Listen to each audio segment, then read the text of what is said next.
Halo, selamat pagi teman-teman dan Kak Dery. Kami dari kelompok operasi penembakan misterius. Kita akan membahas sedikit tentang operasi Petrus atau penembakan misterius ini. Next. Ini adalah isi dari presentasi kami. Pertama adalah latar belakang dari operasinya, lalu jalan cerita operasinya, dan terakhirnya penyelesaian dari operasi penembakan misterius ini. Selanjutnya, silakan Hansen. Latar belakang pengertian Petrus. Penembakan misterius atau Petrus merupakan sebuah kasus yang terjadi pada zaman Orde Baru atau era Soeharto berkuasa. Kasus ini digolongkan sebagai kasus pelanggaran HAM karena mengadili seseorang tanpa proses hukum dengan cara dibunuh.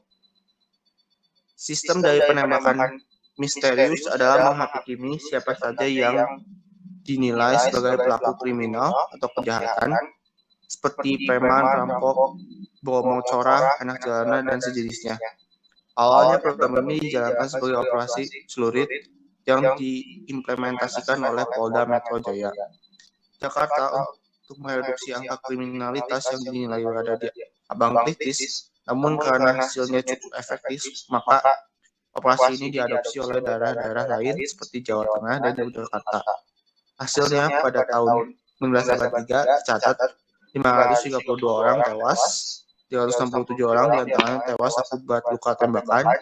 Kondisi ini berlanjut sampai tahun 1985. Nah, penyebab utamanya adalah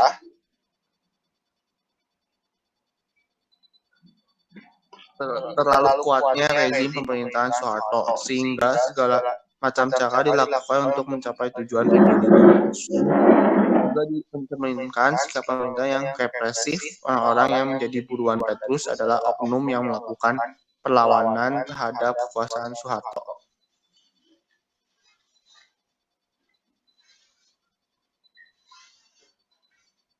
Saya akan menjelaskan jalan ceritanya. Petrus berawal dari operasi penanggulangan kejahatan di Jakarta pada tahun 1982. Soeharto memberikan penghargaan kepada Kapolda Metro Jaya Majen Polanton Soedarjo atas keberhasilan membongkar perampokan yang meresahkan masyarakat.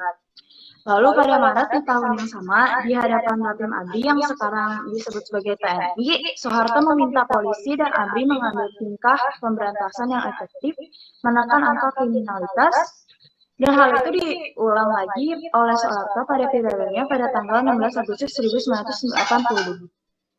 Lalu permintaannya itu disambut oleh Pangkop Kamtib Laksamana Saudomo dalam rapat koordinasi dengan Pangdam Jaya Kapolri, Kapolda Metro Jaya, dan Wagub DKI Jakarta di markas Kodak Metro Jaya pada tanggal 19 Januari 1983. Dalam rapat itu diputuskan untuk melakukan operasi celurit di Jakarta. Langkah ini kemudian diikuti oleh kepolisian dan ABRI di masing-masing kota dan provinsi lainnya.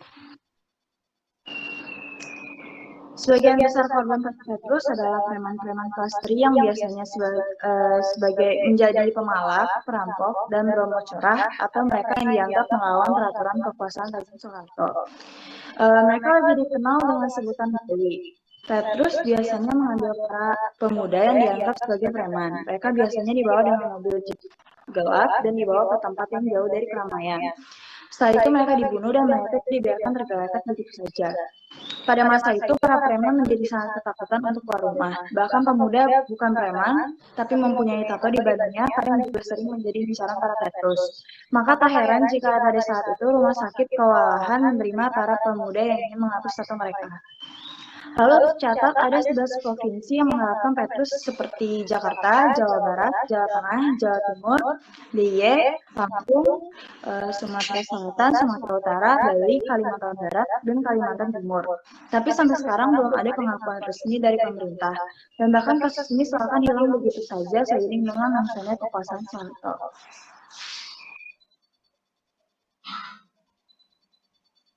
Baik, penyelesaiannya akibatnya pada tahun 1983 terdapat 532 jiwa yang tewas. pada tahun berikutnya 1984 terdapat 107 jiwa yang tewas. Terus terakhir pada 1985 terdapat 74 orang yang tewas. Nah, operasi ini seperti yang dikatakan Hansen sama Patrice ya, sedikit menakutkan gitu ya. Hansen ngomong pemerintah yang cukup diktator gitu ya, sedikit menakutkan, menghilangkan apapun yang menghalanginya gitu. Nah, terus kata Patrice juga nggak ada pemberitahuan dari pemerintah atau gimana, nggak ada proses hukum yang jelas gitu ya, tiba-tiba dihilangkan gitu ya nyawanya. Nah, untuk penyelesaian dari operasinya belum selesai tuntas sampai saat ini, tapi Komnas HAM melalui tim ad hoc penyelidikan pelanggaran HAM berat menyatakan peristiwa Petrus merekomendasikan dua hal kepada pemerintah terkait operasi Petrus ini.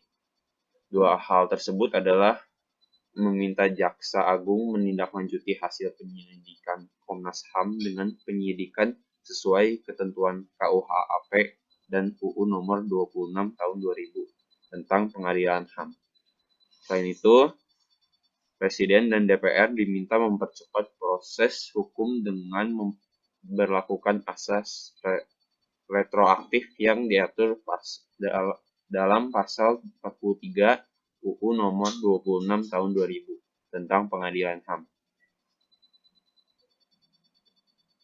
Baik, sekian presentasi dari kami. Ini adalah sumber-sumber yang kami dapatkan. Terima kasih sudah mendengarkan.